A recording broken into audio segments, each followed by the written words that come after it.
everyone, let me introduce myself. My name is Aldi Mansya from 11 Analytical and Chemical A.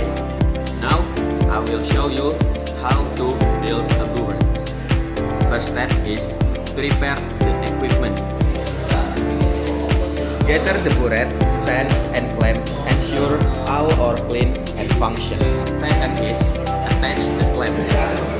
Fix the clamp securely to the stand at comfortable height.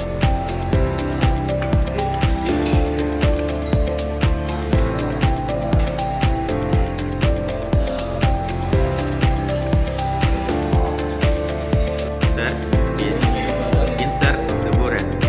Place the burret on the clamp with marking facing forward. Keep it vertical.